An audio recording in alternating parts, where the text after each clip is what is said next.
Ma'am जो हमारी life में बर्नआउट्स भी होते हैं, राइट? तो अगर वो होते भी हमारी लाइफ में तो उन्हें हम बैलेंस कैसे कर सकते हैं? And burnout is not always like आप बेड पे लेटे हो पूरा दिन और कुछ काम नहीं, you are not able to move और anything. Burnout comes out differently with different people. At times overachieving is a symptom of burnout. Chronic ambition is at times a reflection of burnout. Saying yes when you actually want to say no is a reflection of burnout. So these are all silent burnout symptoms.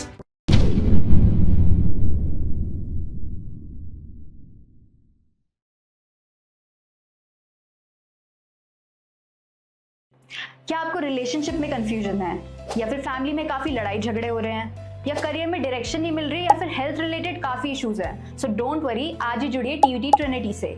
यहाँ पे हम आपको introduce करेंगे ऐसे certified astrologers, life coaches, career coaches और काफी professional से जो आपकी दिक्कतों का सोल्यूशन निकालेंगे. अगर आपको लव लाइफ में क्लैरिटी चाहिए, या फिर करियर में डायरेक्शन चाहिए, या फिर अपने आप को मेंटली और फिजिकली फिट रखना है, सो आज ही हमसे जुड़िए and contact us on 8448801064. Thank you. Welcome to TVT. Today we are here with a special guest, Miss Sonia Chauhan, who is a life coach, and we are going to learn about so many things, so many different aspects of life. So let's welcome ma'am. Thank you, Niharika. It's my pleasure to be here. I am Sonia Chauhan. I am an inner work and healing coach, and I work with high achievers to break free from old patterns and help them craft a life that truly feels aligned, where they're not just perform well, but they feel fulfilled and lead a life that is lived with courage, purpose, and true fulfillment. So Sonia ma'am, my first question is that how did you start your journey as a life coach? So as a life coach I actually saw one advert, and people have always been, said that I'm very approachable and share things with me very, very easily, even strangers, I would rather say. Yeah. So I think talking to people has always been something that I've enjoyed. Understanding, the levels of it is something that I've always enjoyed. And I just wanted to try out on something called life coaching. I just wanted to explore it. And the more I did it, the more I realized that this is something that I love doing. So, that's how it started. So ma'am, what were the obstructions that you faced? Being a life coach? Yeah, being a life coach. No obstructions as such. I don't think there was anything that was stopping me from doing it. So Sonia ma'am, usually what happens कि जो high achievers होते हैं, so उनके साथ basically क्या होता है कि they get successful and everything, then उसके बाद क्या होता है कि उनको fulfillment नहीं मिल पाती, वो satisfied नहीं हो पाते हैं कि उन्हें और चाहिए, तो ऐसा क्यों होता है? See, that's an interesting question. So normally high achievers से expect किया जाता है that because they are high achievers, so उनके अंदर वो achievement और success और fulfillment की degree भी ज़्यादा होगी. Right. But on the contrary, what happens is that we all have inner critique within us. So, but the high achievers, they succeed despite their inner critique voice. Yeah. Okay? ये voice होती है जो उनको initially fuel करती है, push करती है to excel. Right? But the tricky part is that over a period of time, वो voice जो उनको push कर रही थी, now over a period of time उसकी cost बहुत ज़्यादा हो जाती है, because that voice does not let them rest. Right. It is constantly telling them to do more, achieve more, do better. You can't rest. What if you fail? Yeah. Because when you're that successful, the stakes are higher. Right? So they're constantly in a rut to keep proving themselves, to keep achieving more. They do not rest, and hence the fulfillment is less. Okay. Yeah. Yeah. So ma'am, you were talking about inner critique voice, right? हाँ जी. So basically अगर ऐसा time आता है कि ये हमें काफी परेशान करने लग जाती है, so उस चीज को हम शट डाउन कैसे कर सकते हैं? Wonderful question again. So हम सब में inner critique की voice होती है. Okay. And before we actually talk about how to work with it, let's understand that what it is. Essentially, inner voice is basically our inner critique, is basically our protective mechanism of the brain. Yeah. Okay, it's not wrong. Essentially, at the core, is not wrong. It is only trying to protect us from anything that it perceives as fear or dangerous. Right. Right. So what happens is that it is good till the time it is actually alarming us from anything which is dangerous. It becomes harmful when it generalizes fear. Okay, जब आपको हर नई opportunity, so anytime when you're stepping out of your comfort zone, anytime when you're doing something new, anytime when you're setting a boundary even, right, you're doing something out of your comfort zone, so it will show up as a alarm. Right. Okay? Now the question that you asked is, how do we shut it down? While it sounds good, but it's not really realistic. Okay. See, this voice has been a part of you for a very, very, very long time. It's part of your brain. So you really cannot shut it down. What you can do, however, is you can shift your relationship with it. Okay. You need to understand that inner voice is not your fault, but handling it, managing your relationship with this is your responsibility. When we learn to recognize it, when we learn to manage it, it becomes easier. The transformation is easier. Yeah. And you can use various tools. One of the most powerful tool and easiest tool that we use is name it to tame it. Name it to tame it. Yeah. So होता क्या है कि inner critic इतनी convincing इसलिए होती है because it sounds like us. ऐसा लगता है कि it's our voice, right? But when you name it, when you give it another name, you personify it. You create a distance between yourself and that voice. I remember there was a client of mine. She always used to, every time that she used to hear this voice, she used to call me, "Aa gayi Ritu Masi." So she knew now how to handle it. उसने distance create कर लिया उस voice के बीच में, and every time she used to hear that voice in her head, she's like, "This is the judgy Ritu Masi." So and I always tell my clients that if you can name it, trust me, you can tame it. That is one of the very powerful tools that we use. And another one that works beautifully is your inner mentor visualization. Okay. So होता क्या है निहारिका कि हम सब we are very good advisors, right? कल को अभी तुम्हारे पास कोई तुम्हारा friend आ जाएगा, तुम्हारी sister आ जाएगी, or anyone comes to you, you would be a very good advisor. Suppose she's coming to you with a self doubt. Okay, she's doubting herself. तो आप उसको 10 तरीके के एग्जाम्पल्स दोगे, आप उसको 10 तरीके की सलाहें दोगे to make sure that she feels confident and she feels a little better. But with ourselves, we are very, very critical. Exactly. Right? So the whole thought behind this inner mentor visualization is that every time you're faced with such a voice or with a self-doubt or anything, pause. Okay. Voice it. Write it down. And then imagine yourself 10 years from now, 10 years ahead. Yeah. When you've already navigated this, you're wiser, you're kinder, and then ask yourself, that version of yourself, that tell me now, what do you want me to know from this? Or how would you want me to handle this? Yeah.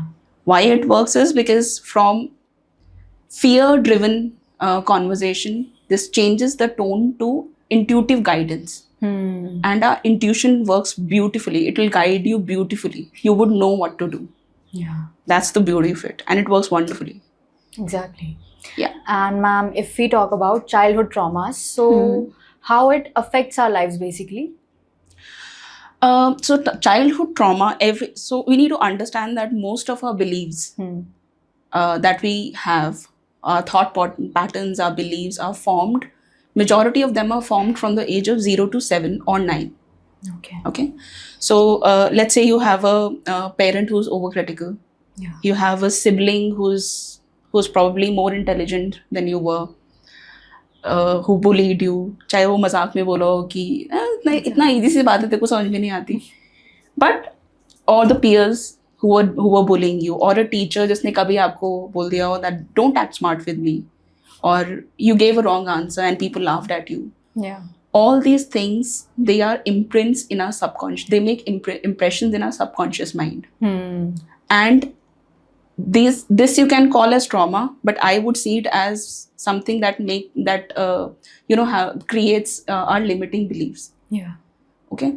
And we carry, and these imprints over a time, because incident होते रहते हैं और ये हमारा belief system जो है या trauma जो है ये गहरा होता रहता है. And at one point of time, it becomes part of a belief system. It becomes part of a personality. Right. And it keeps showing up even when we grow up, when we are adults. For example, there was a client that came to me who believed that, very strongly believed, by the way, that she is not leadership material. Okay. Okay. I was like, okay, so let's just sit and understand why do you feel this way. So we asked a few reflective questions. And we realized that she traced that voice back to her childhood when in her class there was again a teacher who said that don't act smart with me, give me straight answers, or if you have not done the homework, tell me upfront. So she felt very cornered, and she carried that voice. And that voice stopped her from every time she had to stand up. She had to stand up. It would stop her. Yeah. She would not voice her opinions. She would not, even if she would have brilliant ideas, she would not, talk about them in a meeting. So that is how it basically, all these impressions, all these traumas, all our experiences and conditioning, even at times, things that our parents and our mind does to protect us from fear, rejection, failure, all these things form the mental beliefs, and these things stop us from realizing our full potential. So that's what happens. क्योंकि वो belief system इतना strong हो जाता है, so हम subconsciously, we are not even aware, but we stop ourselves from taking up new projects, taking up new opportunities, or creating boundaries which should seem healthy. Exactly. Right? So it impacts our relationships, it impacts our professional life, impacts our personal life. In all the aspects of our life, it impacts us. Right. Does that answer your question? Exactly, ma'am. Okay. Yeah. So, ma'am, speaking of subconscious mind, so can you differentiate like what is conscious mind and what is subconscious mind? Sure. So, okay, I'll tell you. Let's just understand how the brain works, right? Sure. In our mind has 3 brains. Okay. So the front brain, which is the logical brain or the conscious brain, is called the neocortex. Okay. It is the last brain to develop in the embryo, by the way. And this is responsible for all the logical and reasoning, everything that to do with high level thinking is responsible for neocortex is responsible for that. Okay. The second brain is the limbical or the mammalian brain. Okay. This is where all the emotions are handled. It is responsible for handling emotions and all the bondings. Okay. You're bonding with friends, family, whoever. Every time that we bond, it is responsible for that. So the difference between the subconscious and conscious mind is basically subconscious mind. There's a study, by the way, that says that 90% of our decisions and thought patterns are subconscious. Okay. So everything logical, everything analytical, everything that you do consciously is done by the neocortex. Yeah. And everything that you do subconsciously is part of your belief system. Okay. Got it. So and our belief system, like I just explained, is formed from our experiences, formed by the conditioning that we've had, formed by the experiences that we've had in our life. And they form the major part of our subconscious belief system. Okay. But the beautiful part is that, thanks to neuroplasticity, the beautiful part is that you can rewire your brain at any given point of time. Okay. So if I grew up with the belief that I am not enough. Yeah. What is the first thing that you do? The first step is to be aware of it. Ask this question to yourself: that is it a truth, or is it a belief that I'm carrying? Right. Okay. Is it a old tape which is running, or is it actually my reality? Okay. And then write it down. Right. Stay with it. Sit with it. So neuroplasticity says that how do we actually rewire our brain? It says that when you repeat positive statements on a consistent basis and take actions with it, or talk to yourself with more compassion, you create new neural pathways. Right. Okay. So I remember this client of mine who said, who had this belief that, you know, she was always compared with her siblings throughout her life, and she believed that she is not as brilliant as they were. So we sat down together and we asked her to write down her victory log. Okay. Things where she believed that she did really well. ऐसा तो नहीं हो सकता ना कि आप हर जगह पे फेल होते हुए आ रहे हो. The point is that we don't give ourselves enough credit even on the small wins or the big wins that we've had. So we sat down with her, we created a victory log for her, and she started talking to herself more kindly, with more compassion, and then we set goals as well. That this is what she wants to achieve. This is called rewiring. When you take action despite your fears and show up on a daily basis. Okay, repetition creates new patterns, and these new patterns is what is called neuroplasticity. So, ma'am, what would you suggest to those people who are feeling anxious or depressed? So, how can they rewire their mind?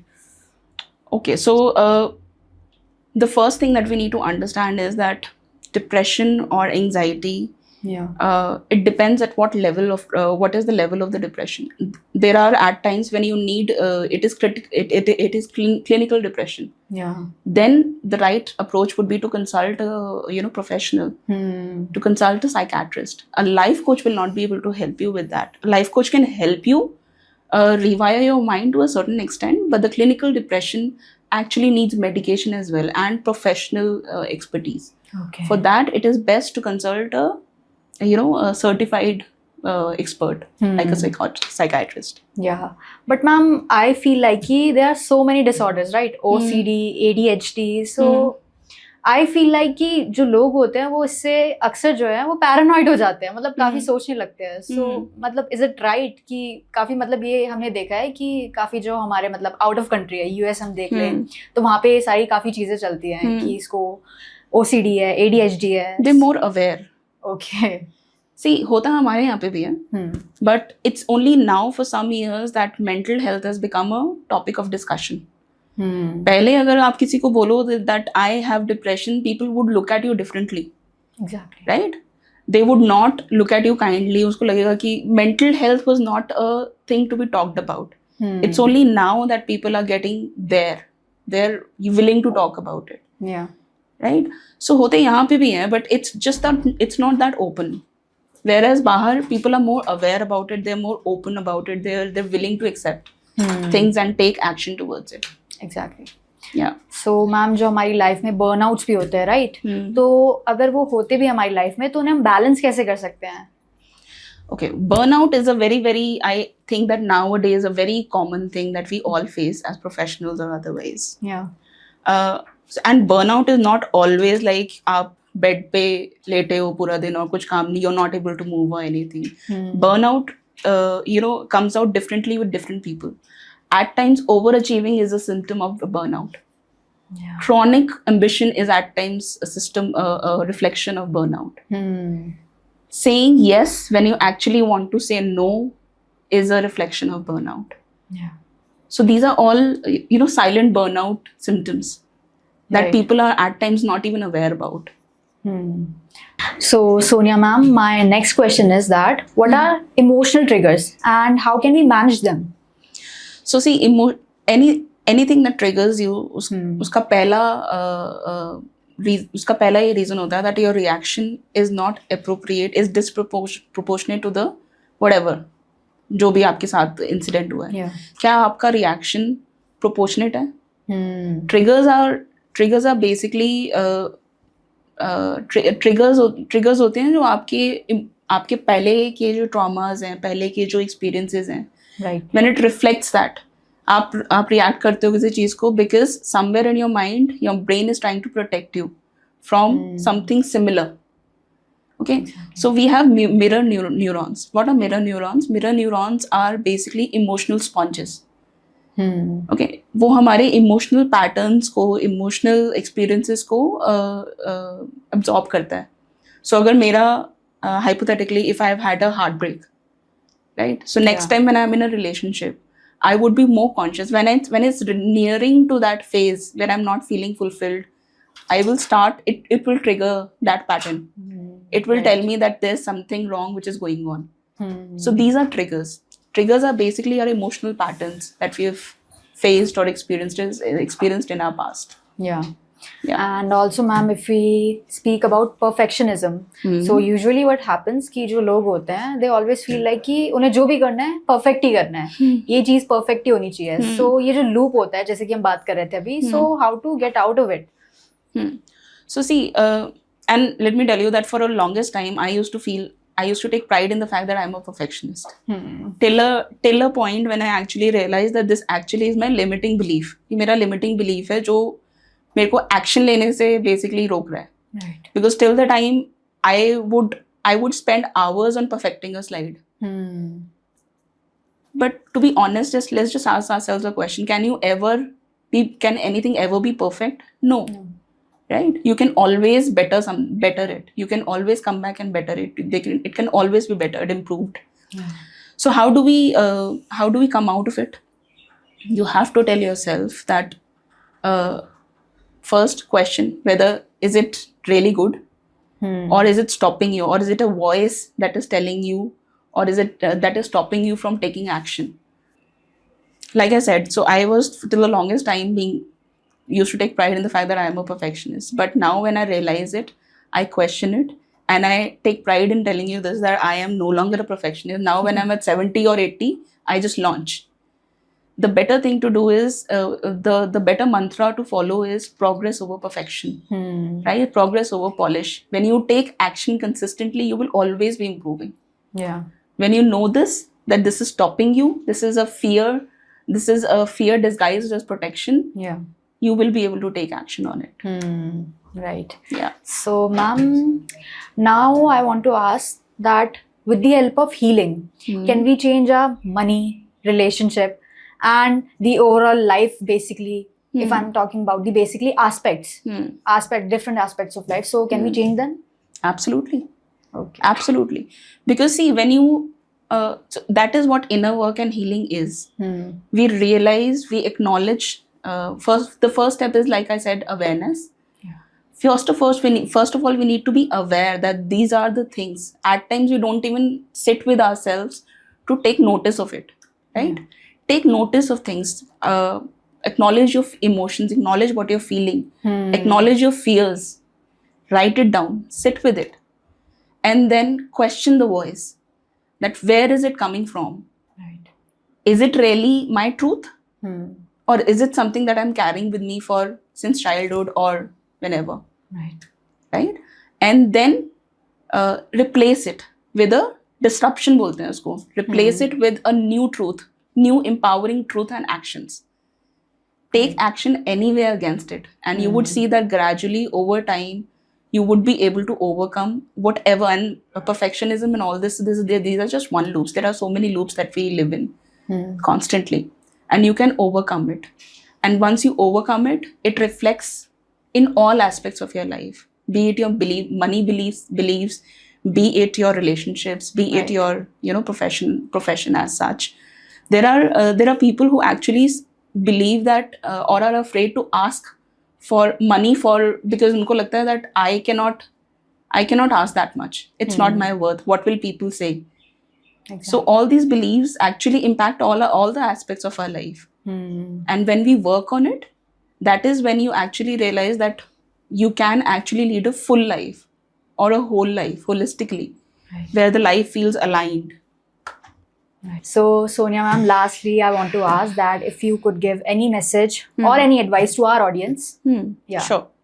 So I think one of the very common thing that I have noticed in people across different generations is that we all have a voice that is dictating us, or we are allowing it to dictate us, and we are not even aware of it.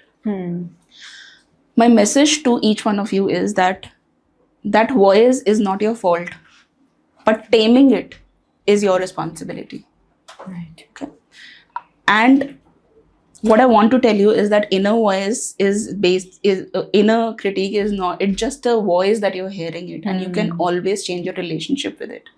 You don't have to kill it. You don't have to stop it. You just need to be aware enough to change your relationship with it. Know how to handle it without judging it. Right. And in fact, one more question that I would want to leave everybody with, that if you believed that you are enough, then what is it, that one thing that you would dare to do? What is it that you would do for yourself if you really believe that you're enough? Thank you for having me, and thank you for listening to the podcast. All I would say is that if whatever we discussed resonated with you, please feel free to reach out to me on the details given. I have also, or you can go to the bio and also download Inner Critic, a reflection guide that I have created specially for this podcast. Please know that I offer one-on-one coaching as well. So if you're ready to go deeper, I would love to support you on your journey. And remember that you don't have to be perfect to be powerful. Thank you.